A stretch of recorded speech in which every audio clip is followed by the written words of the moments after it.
Hi, I'm Niall from Gulfstream Boat Sales. This is a 2006 Trophy 1802 Walkaround sports fisher come kind of a day boat, even an overnighter. It's powered by a Mercury Optimax 115 horsepower outboard engine, comes complete with a trailer, has a nice little canvas wheelhouse enclosure as well. Good spec with GPS chart plotter, VHF radio, fish finder, and it's ready to go to the water. Nice, attractive little package, well priced, and these are a great all-rounder for a bit of coastal day boating, fishing, or you can use it on the lakes as well. It's small enough and light enough to throw off and on the trailer very easily too, so you can take it with you on your holidays or take it to new cruising grounds. So we're going to take a walk around this boat now. We're going to show you the condition that it's in, show you all the features inside it, and hopefully help you to figure out whether this might be the right boat for you. So Trophy is a Brunswick brand, so it's built by the same people that make Bayliners, Sea Rays. They also own Mercury, Mercruiser, and they've been around for a lifetime. I am a big fan of them. They build really good practical boats. They've got a good reputation, and they're a good little sea boat as well. We tend to sell most of these, if we get our hands on a Trophy, they tend to always end up going to the coast, whether that's the coast up at Donegal here in the northwest of the country, or down around Cork as well. They're big fans of these boats down in West Cork. We've sold quite a few Trophies to that part of the world also. This one's the 1802, so it's not quite the smallest. I think there's a 17-foot cuddy Walkaround. This was the next one up. So 18 foot 2 inches long, as the name suggests, 7 foot 6 inches wide, and it draws just about 2.5 foot of water with the outboard down, and it'll float maybe like 18 inches of water with the drive trimmed up. So it's all solid fiberglass flooring throughout, Walkaround, foredeck on it, nice little cuddy cabin. It's rated to carry 5 passengers plus gear, this boat as well. So ideally sized for a family to head out for a day's fun on the water. This one's in good condition. It's 06. It's been a Northern Irish boat as far as we know, possibly from new, but certainly the last number of years has been regularly serviced as well, and it's in decent condition. Hull looks in good shape. Underneath, it's anti-foiled. We've given it a fresh coat of black anti-foiling. I don't think we've done right. Yeah, you can see where we stopped there. So we didn't do right on underneath the bunks, but we did the waterline in the bow. But the underlying condition of the paint was good. And if you're going to keep the boat in the water, just needs a wee lick of paint in under the bottom to finish it off. Nice big chunky PVC rub rail around it. You've got these high guardrails as well, stainless steel guardrails, stainless steel cleats, anchor light, all in good condition. Couple of if you're looking really hard, you can see there's been a few little repairs done, little gel coat repairs, and they actually look really good. So it's just like scuffs, obviously, was filled, but the color match isn't perfect. Slightly different color. I don't even know if the camera will show this up. Maybe it does, yeah, you can see just slightly different. It's actually maybe more noticeable in the camera than it is in reality. Sometimes the lenses work funny like that. But yeah, so a couple of repairs there. There's a couple on the other side as well, but they're all well done, and they were just cosmetic. There's no ripples. All the build lines, the mold lines and stuff are all perfect above and below the hull. So I think it was just, if you're coming in against the pier or something, it's easy to get it wrong. So it's had that done, but other than that, pretty good. Rub rail looks pretty good. A little bit of star crazing here as well, again, maybe hard to see. But other than that, hull's in good shape. Trophy badge and pinstripes and everything. Looks smart. You got big chunky stainless steel cleats back here as well. Stern corner looks good. A couple of wee nicks there that have been repaired as well. If they got the color right on those repairs, they would have been absolutely perfect, but they are what they are. So that's what the port side looks like. Starboard side, also in good condition. Bow rails look good, nice and straight, unmarked. A little bit of a repair done here in the past. But again, looks like it was just cosmetic. And other than the slight color variation in the gel coat, you would hardly notice. This is the type of thing, after a boat's been in the water for a couple of days, you'll never notice these things anyway. But rub rail looks good. Coming all the way back here. Stern corner on the starboard side is immaculate. So they obviously have done their berthing on the other side, I would say. You can see it is quite a broad boat, 7 foot 6 inches wide, dominated by the Mercury 115 horsepower Optimax engine. So this is like a direct injection 2-stroke, but the technology means that you're getting 4-stroke levels of fuel economy. So they are very easy to run, but they're much lighter than equivalent 4-stroke engine. So power to weight's a lot better. You get a much wider torque band, power band with them as well. So you get up on plane quicker. And the Optimax is a great engine. The only thing you have to do with these engines is put good quality fuel through them. You know, don't get any water in your fuel. Use super unleaded if you can, E5. 5% ethanol fuel is best for all marine outboards nowadays, but certainly the more sophisticated ones, as long as you put good quality fuel through them, they'll run forever and a day. We can plug into our laptop with this. We'll try and do that to get the exact engine hours readout for you as well, to confirm how many hours it's run for. There's an auxiliary outboard bracket here as well, so that'll probably carry up to maybe a 10 horsepower kicker motor if you wanted a safety backup engine. You get your fuel fill point here, port side. All the gunnel tops at the transom and along the gunnels are all molded non-skid, so if you're stepping into the boat from a jetty, you've got somewhere safe to step onto. And then obviously the decks are all molded non-skid as well. So splash well, fuel primer bulb and stuff. Hydraulic steering on this one as well, which is really nice.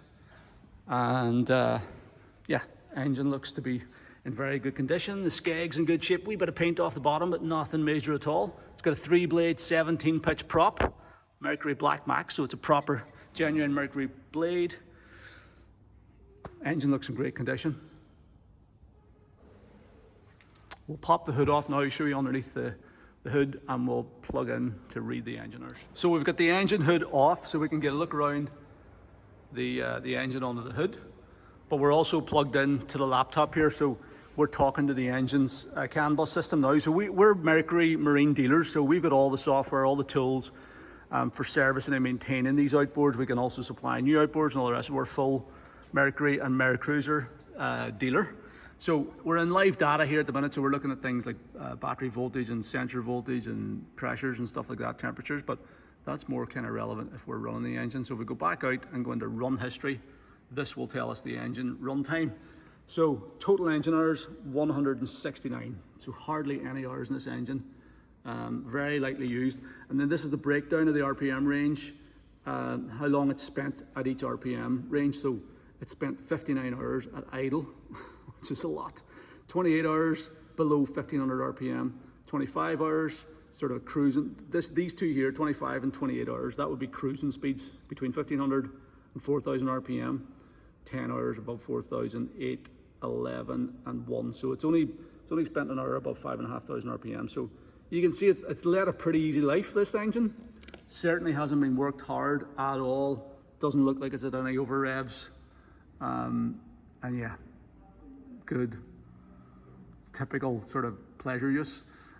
You see that here, there is a few faults on it, but I'm just going to show you what they are. These are basically like they're not relevant, so it's for sensors that aren't connected. So things like seawater input high, there is no seawater temperature sensor on it. Trim input low, there's no digital trim on it.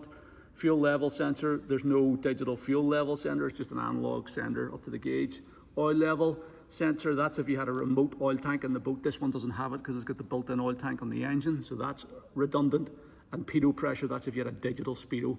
So none of these faults are relevant to what's actually on the engine. They're basically for sensors that aren't installed. So we will go clear module faults. They'll probably come back again. Generate fault reports. Okay. They'll probably just pop straight back up again because the system's looking for them and saying, I don't have these signals, but it's because the engine's not installed with them. So that means to me there is no faults. It's clear faults and a good clean history on it as well. So there's your printout showing engine errors and stuff like that. So there you go. So clean bill of health for the engine, no current active faults, only 169 hours on the clock, and everything in behind the scenes looks pretty good. Oil tank here, plenty of oil in it. You get your fuel supply module around here. You know, it all looks original. It doesn't look like it's been apart or anything or had any major work done to it. And it's starting and running on the button, this motor as well. So that's what you want to see. This thing should give years of trouble-free use. So stepping on board then, you can easily hop in across any of the gunnels. These rear seats cushions are removable. So if you're, if you're keeping the boat on a mooring or something, or sitting outside or whatever, you probably keep those stored in the cabin, and you can just stand down, straight down into the floor of the cockpit. Everywhere, all the tread surfaces are all molded non-skid. You have these two jump seats aft. We've obviously got the helm seat and forward passenger seat up at the helm station, and then we've got the full walk-around side decks. Equal width on both sides, and it's very easy to make your way around the boat. There's a little recess here so you can sit looking forward. This is molded non-skid as well, so if you're hopping off and on over the bow. Windscreen surrounds, all in great condition. Everything is in great shape. Up on the deck, it's all super solid. Porthole into the cabin there, all in good condition. Windscreen surrounds, all in good condition, and the covers are in good order as well. That consists of the bimini top, forward screen, two side panels, and a rear curtain as well. So gives you great protection from the elements, but it also gives you the option to open it up. Just use the little sun bimini top, the wee sunshade as well on nicer days. So I'll show you around each area here. The cushions are in perfect condition. Obviously we now know that this is a super low hours boat, 169 hours, so it's done very, very little. So those are all the original cushions, original upholstery. Got a couple, or sorry, rod holders, should say here. Rod holder in the starboard gunnel, matching one in the port gunnel. This, I think, is this service access. Let's see. Yeah, so that's just like a spare battery he has in there, obviously. It's not connected. So spare battery, bit of storage either in there. Any water finds its way on the deck will drain into the bilge, and then the bilge pump will lift it overboard. This is rod storage here. This seat cushion is also in really nice condition. All original. You can button those, they go on with those button poppers to secure in position. And then in here is where you've got your battery box. That's a service battery and isolator switch. So we'll just turn on the isolator so it's easy to get at the isolator switch. And the service battery in there. Pop the cushions back in. So if you're fishing off the boat, you just want extra deck space, you can pull those cushions and keep them in, as I said, keep them stored in the cabin. And if you're just out for a little sightseeing trip, you can pop them in, people can sit there. So this center section of the covers rolls up. We'll roll that up now to give us access in around the helm station. So with that center section rolled up, you can still leave the curtain in place and get into the wheelhouse here. You can take that whole curtain off as well. So helm seat, passenger seat, these are adjustable fore and aft, and I think they can rotate around as well. Helm station, we've got this little sun protection cover for the helm station that protects the gauges and the switch gear, so that's good. The fact that it's there, and the owner has obviously been using it. And then we've got a range of instruments as well. So we'll start turning things on here. So we've got a fairly basic little dash on it, but you've got a rev counter, RPM gauge, fuel gauge. It's full of fuel, which is pretty unusual. So full tank of fuel. This is a little blank if you wanted to add something else, and that's your speedo, little pedo, pressure speedo. And then switches for bilge pump, fish well pump, navigation lights, turns on the wee backlight on the compass as well. Instrument lights, turns on your backlights on the gauges, and then accessory power, I think maybe some of these bios. So everything on this boat is in perfect working order. The boat has been in use until this summer, and the owner is only selling to because he's got small kids. I think he's looking for something a wee bit more manageable, like a small rib or something, so that's the only reason he's changing. But yeah, everything's perfect. The steering is super light, finger light steering, and it's hydraulic as well. Baystar hydraulic steering, so top of the range hydraulic steering.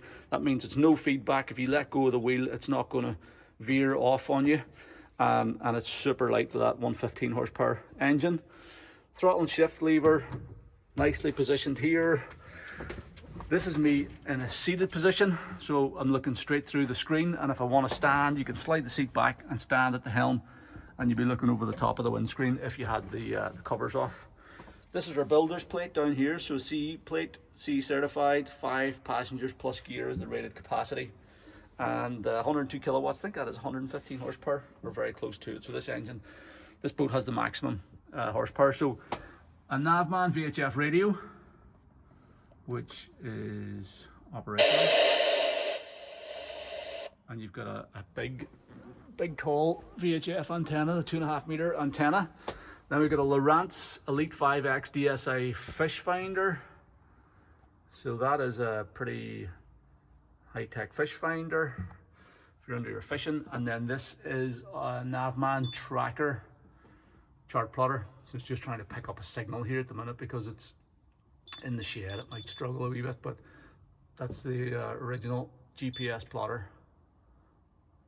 I presume it'll have charts of the UK and Ireland in there as well. Yeah, there's coastal charts in there for this part of the world, I think.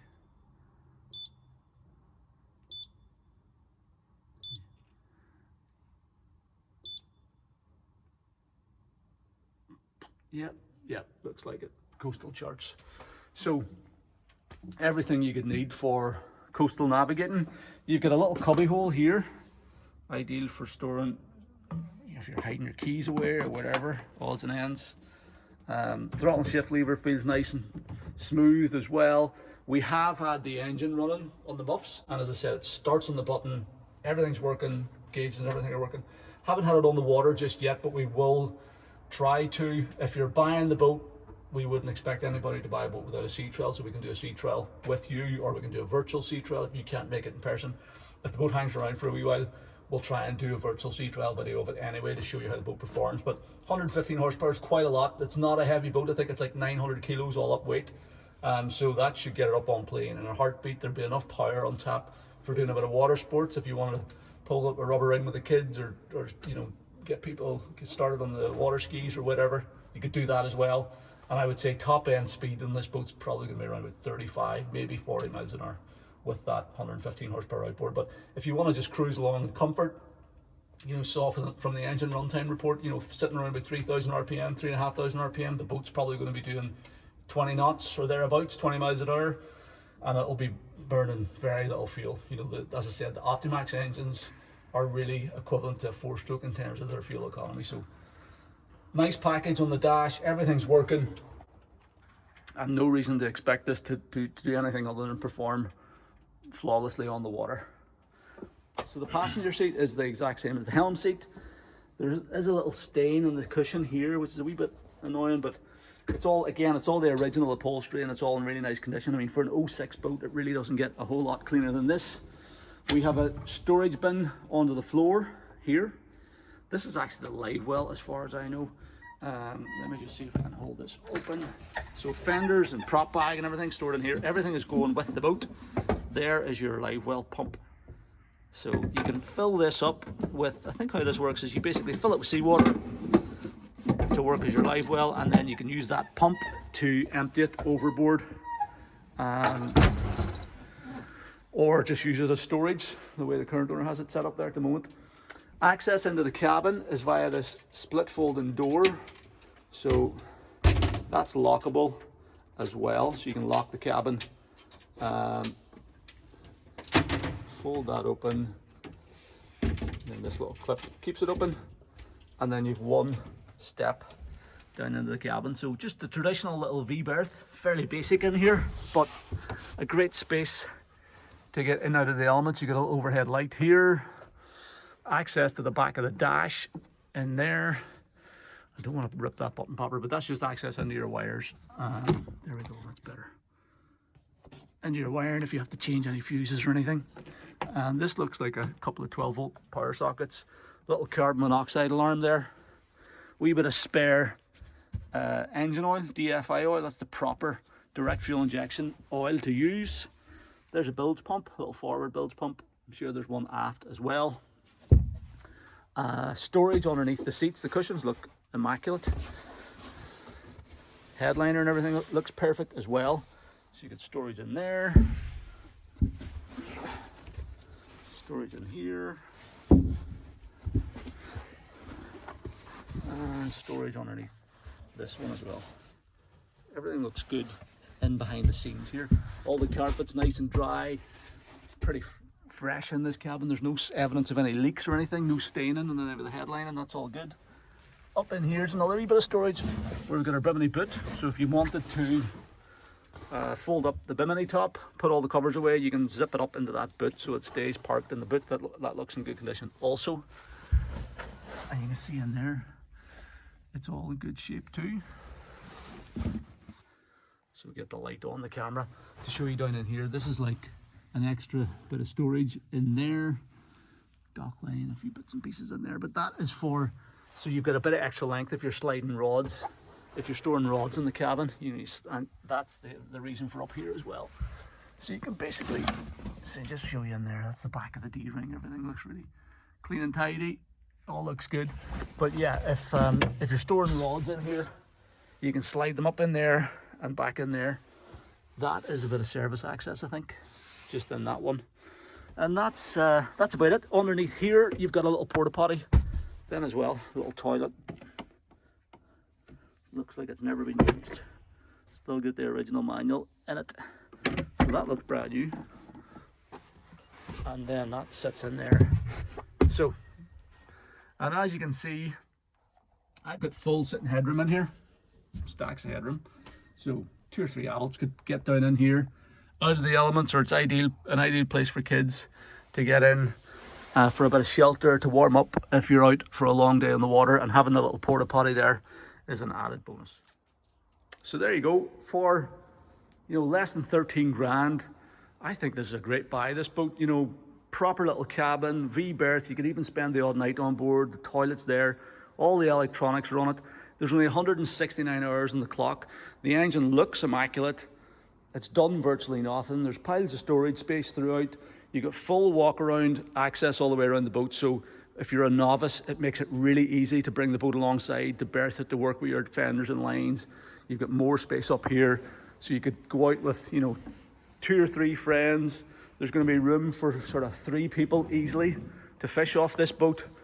There's enough power to do a bit of water sports. You've got the auxiliary engine bracket, so you can put a little 6 horsepower or something on the back of it as a little safety backup, whether you're boating around the lakes or around the sea. I mean, I can't really understand why this boat hasn't sold yet. I know it's only advertised a couple of weeks, but these boats are brilliant. Outboard engines are super reliable, generally speaking, very low maintenance, and this one's only 169 hours on it. Everything on this boat works. It's all super solid, looks totally original, totally genuine, on a good trailer as well. The boat was actually towed here about 120 miles or something, or well, maybe that slight exaggeration, at least 100 miles, and it towed perfectly, no problem at all. And it's all there, all the covers are good. The dock lines, fenders, anchor. Is there an anchor? Let's see if there's an anchor, actually. That's the only thing you might need to get for is an anchor. But it's all there, and it's ready to go to the water, either for the end of this season, the 2024 season, and even this is the type of boat you could use all winter if you get nice enough weather, or if you want to get ready early for the 2025 season. So if you're interested in the boat, if you want to come and see it in person, if you want to arrange a survey or a sea trial, or if you want to talk about logistics of getting it delivered to your home, or you want to chat about a trade-in or something, by all means, please get in touch. The best way to do that is by calling me on the number at the top of our website at gulfstreamboatsales.com, or you can send me an email to sales@gulfstreamshop.com, or you can fill out a callback request form on our website, and I'll contact you at a time that's convenient. Thank you very much for taking the time to watch this video.